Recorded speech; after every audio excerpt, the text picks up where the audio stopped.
Energy-saving devices often contain components such as capacitors, inductors, diodes, and resistors.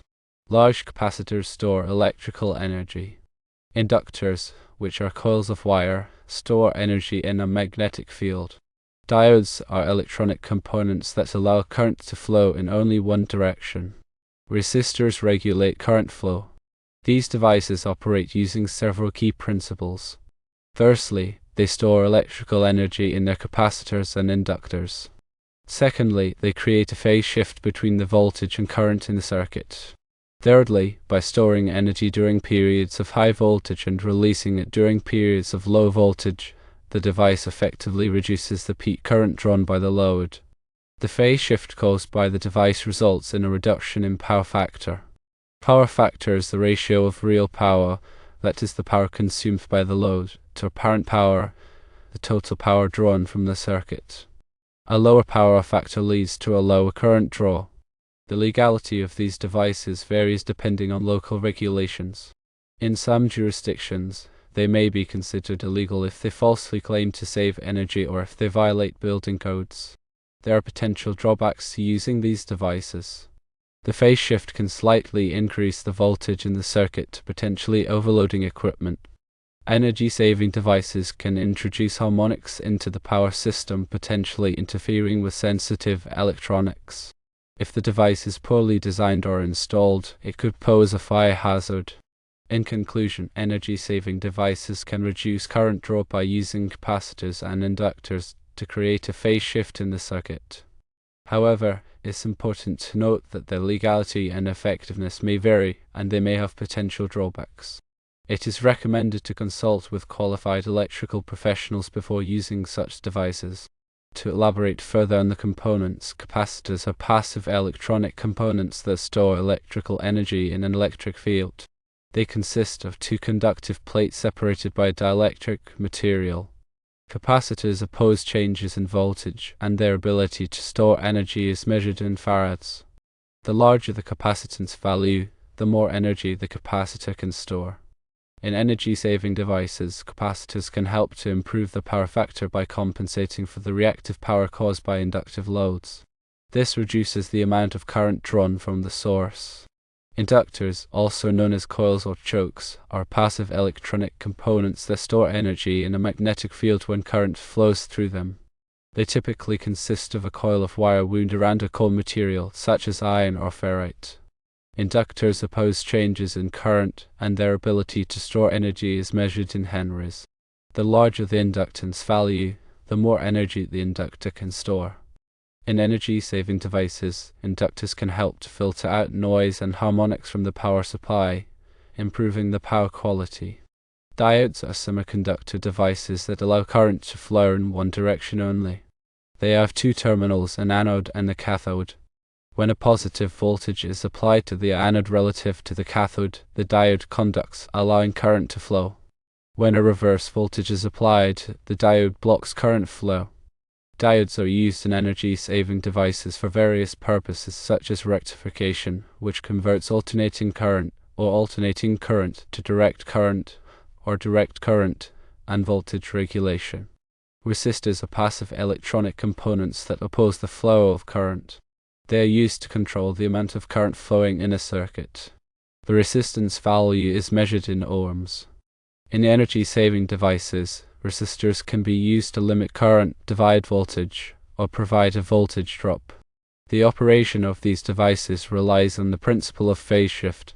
In an alternating current circuit with purely resistive loads, the voltage and current are in phase, meaning they reach their peak values at the same time. However, when inductive or capacitive loads are present, the voltage and current become out of phase. Inductive loads cause the current to lag behind the voltage, while capacitive loads cause the current to lead the voltage. The energy-saving device introduces a combination of inductive and capacitive elements to create a phase shift between the voltage and current. This phase shift is designed to improve the power factor of the circuit. Power factor is a measure of how effectively electrical power is being used. It is defined as the ratio of real power, measured in watts, to apparent power, measured in volt-amps. A power factor of 1 indicates that all of the power being supplied is being used effectively, while a power factor less than 1 indicates that some of the power is being wasted. Inductive loads, such as motors and transformers, typically have a lagging power factor, meaning that the current lags behind the voltage. Capacitive loads, such as capacitors and some types of electronic equipment, typically have a leading power factor, meaning that the current leads the voltage. By introducing a combination of inductive and capacitive elements, the energy-saving device can compensate for the reactive power caused by inductive loads, bringing the power factor closer to 1. This reduces the amount of current that needs to be drawn from the source to deliver the same amount of real power. A reduction in current draw results in lower energy consumption and reduced electricity bills. However, it's important to note that the effectiveness of these devices can vary depending on the specific load and the characteristics of the power supply. In some cases, the energy savings may be minimal or non-existent. It is also crucial to consider the potential drawbacks of using these devices. One potential issue is increased voltage. The phase shift introduced by the device can slightly increase the voltage in the circuit. If the voltage exceeds the rated voltage of the equipment connected to the circuit, it could potentially lead to damage or failure. Another potential issue is power quality degradation. Energy-saving devices can introduce harmonics into the power system. Harmonics are distortions of the sinusoidal waveform of the alternating current voltage and current. These harmonics can interfere with the operation of sensitive electronic equipment and cause other power quality problems. Furthermore, poorly designed or installed energy-saving devices can pose a fire hazard. If the device is not properly rated for the load or if it is not installed correctly, it could overheat and cause a fire. The legality of energy-saving devices is another important consideration. In some jurisdictions, these devices may be considered legal if they falsely claim to save energy or if they violate building codes. It is important to check the local regulations before using such devices. To determine whether an energy-saving device is effective and safe, it is recommended to consult with qualified electrical professionals. They can assess the specific load and the characteristics of the power supply to determine whether the device is appropriate for the application. They can also ensure that the device is installed correctly and that it meets all applicable safety standards. In summary, energy-saving devices can reduce current draw by using capacitors and inductors to create a phase shift in the circuit. This phase shift improves the power factor, resulting in lower energy consumption and reduced electricity bills. However, it is important to be aware of the potential drawbacks, such as increased voltage, power quality degradation, and fire hazard. It is also crucial to check the local regulations and consult with qualified electrical professionals before using such devices. Additional information regarding electrical components. Let's discuss the role of transformers if they were to be present. Transformers are passive electrical devices that transfer electrical energy from one circuit to another through electromagnetic induction. They consist of 2 or more coils of wire wound around a common core. The coil connected to the input voltage is called the primary winding, and the coil connected to the output voltage is called the secondary winding. Transformers can be used to step up or step down voltage levels. A step-up transformer has more turns in the secondary winding than in the primary winding, resulting in a higher output voltage. A step-down transformer has fewer turns in the secondary winding than in the primary winding, resulting in a lower output voltage. Transformers are often used in power distribution systems to transmit electrical energy over long distances at high voltage levels and then step it down to low voltage levels for use in homes and businesses. They can also be used in electronic devices to provide isolation between circuits or to match impedance levels. If the energy-saving device incorporates a transformer, it could be used to adjust the voltage level or to provide isolation between the input and output circuits. Another important aspect to consider is the power factor correction. As mentioned earlier, power factor is a measure of how effectively electrical power is being used. A low power factor can result in increased energy consumption and higher electricity bills. Power factor correction is the process of improving the power factor of a circuit or system. This can be achieved by adding capacitors or inductors to the circuit to compensate for the reactive power caused by inductive or capacitive loads. Capacitors are typically used to correct a lagging power factor, while inductors are typically used to correct a leading power factor. Power factor correction can improve the efficiency of electrical systems, reduce energy consumption, and lower electricity bills. It can also reduce the stress on electrical equipment, such as transformers and generators, and improve the overall stability of the power system. The NEC, the National Electrical Code, provides guidelines for power factor correction in commercial and industrial buildings. NEC Section 220.18 discusses power factor requirements for non-dwelling units. It states that where power factor correction is required, it shall be provided to raise the power factor to not less than 0.85. This means that the power factor should be at least 85%. In addition to capacitors and inductors, there are other types of power factor correction equipment available, such as active power factor correction devices. These devices use electronic components to actively control the current and voltage waveforms, improving the power factor and reducing harmonic distortion.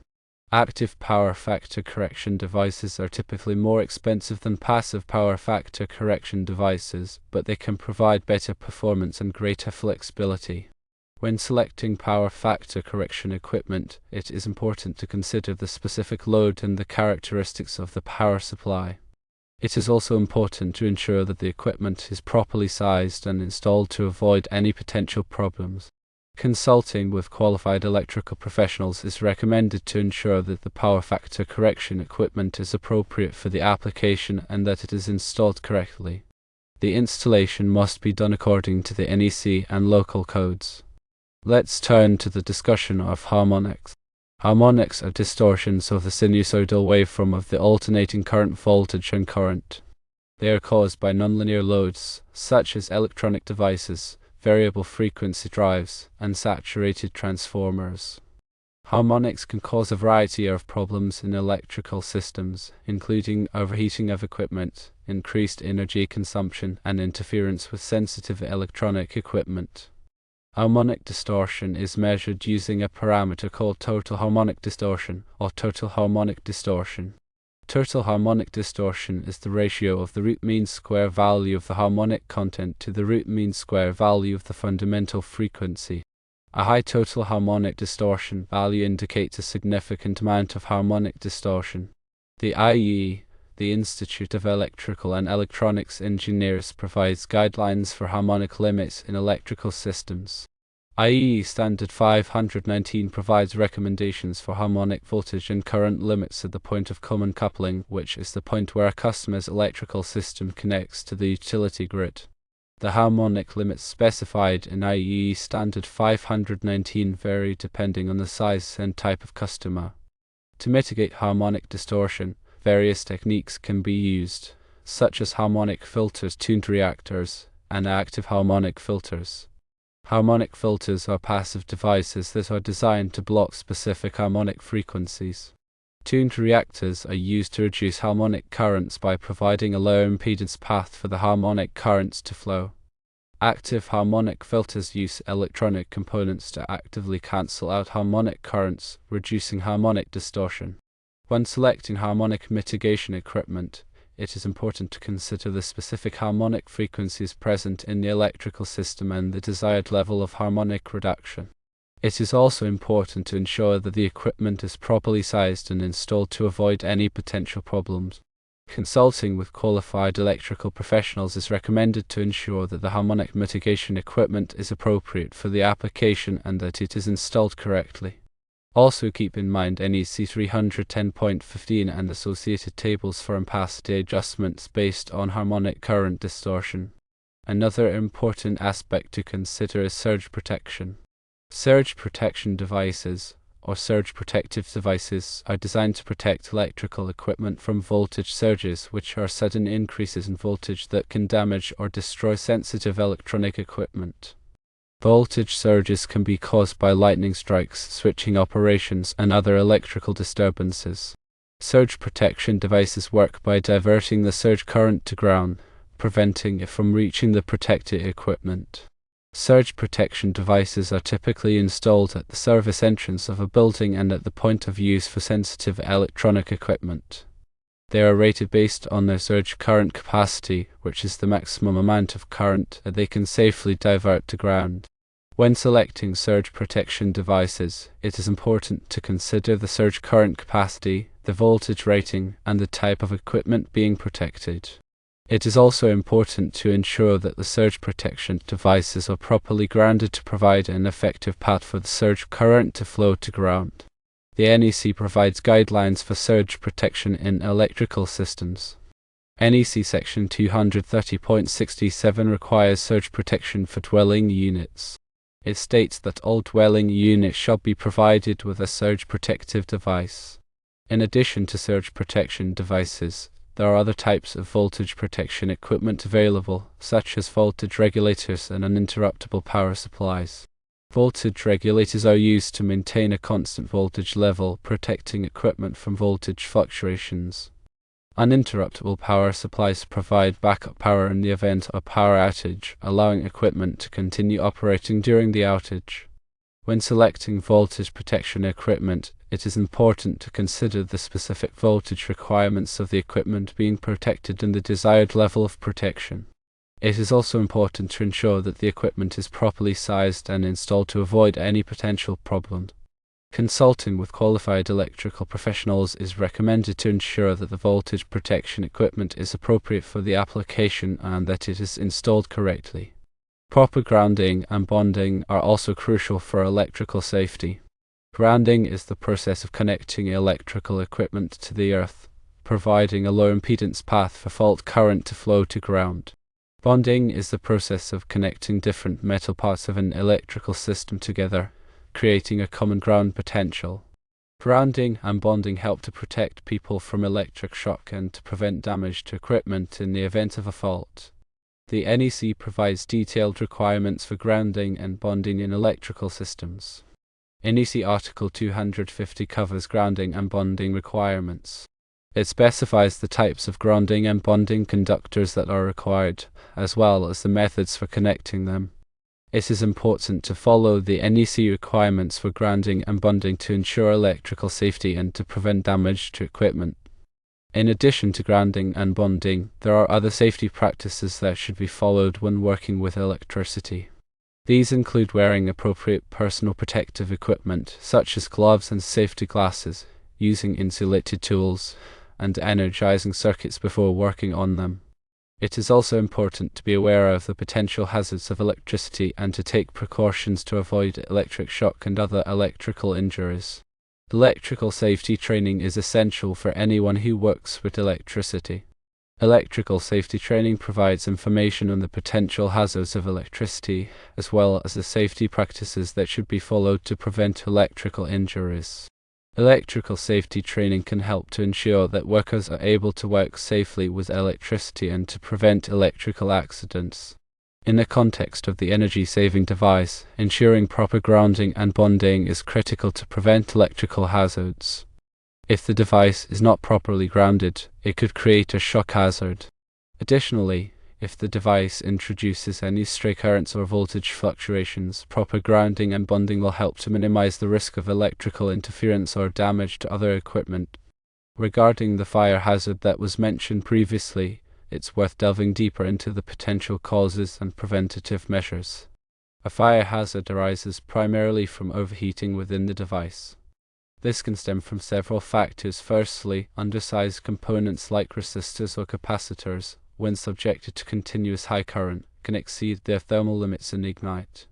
Secondly, poor quality materials used in the device's construction, such as substandard insulation or flammable plastics, can easily catch fire when exposed to heat. Thirdly, improper wiring or loose connections can create high resistance points, leading to localized heating and potential ignition. Fourthly, a malfunctioning capacitor can bulge, leak, and potentially explode or catch fire. There are several measures to prevent these hazards. Firstly, ensuring that all components are appropriately sized for the intended current and voltage levels is paramount. Using high-quality, flame-retardant materials in the device's construction can significantly reduce the risk of fire. Implementing proper wiring techniques and secure connections prevents overheating due to high resistance. Incorporating thermal fuses or circuit breakers within the device can automatically cut off power in the event of an overcurrent or overheating condition. Regular inspection and maintenance of the device can help identify and address potential problems before they escalate into fire hazards. Moreover, it's essential to adhere to relevant safety standards and regulations when designing and manufacturing energy-saving devices. These standards outline specific requirements for component selection, material properties, and construction techniques aimed at minimizing fire risks. Before using any energy-saving device, it is crucial to carefully examine its construction, look for any signs of damage or overheating, and ensure that it bears the mark of a recognized testing laboratory, indicating that it has undergone safety testing and certification. Regarding the efficiency of these devices, some might save energy. One is by reducing the amount of energy wasted as heat in inductive loads like motors or transformers. This is achieved by improving the power factor, bringing it closer to 1. This translates to lower current draw for the same amount of useful work, leading to energy savings. Secondly, these devices might filter out electrical noise and harmonics from the power supply. This reduces unnecessary energy consumption and improves the overall power quality, potentially extending the lifespan of connected equipment. Thirdly, some devices might incorporate smart control features, allowing them to optimize energy usage based on real-time conditions. For instance, they could automatically reduce power consumption during periods of low demand. It is imperative to consider these points. Firstly, the actual energy savings achieved by these devices can vary significantly depending on factors like the type of load, the existing power factor, and the overall electrical system. Secondly, some devices might introduce their own energy losses, offsetting any potential savings. Thirdly, the long-term reliability and durability of these devices should be considered. A device that fails prematurely or requires frequent maintenance can negate any initial cost savings. To accurately assess the energy-saving potential of a device, it is recommended to conduct thorough testing and monitoring under realistic operating conditions. This involves measuring power consumption before and after installing the device, taking into account factors like load variations and operating hours. It is also advisable to consult with qualified electrical professionals who can provide expert advice and guidance on selecting and installing energy-saving devices. The NEC provides guidelines for energy efficiency in buildings and electrical systems. NEC Article 220 covers branch circuit, feeder, and service calculations, taking into account energy efficiency considerations. NEC Article 430 covers motors, motor circuits, and controllers, including requirements for energy-efficient motors. NEC Article 625 covers electric vehicle charging systems, including requirements for energy-efficient charging equipment. In addition to the NEC, there are other standards and programs that promote energy efficiency in buildings and electrical systems, such as the Energy Star program and the Leadership in Energy and Environmental Design rating system.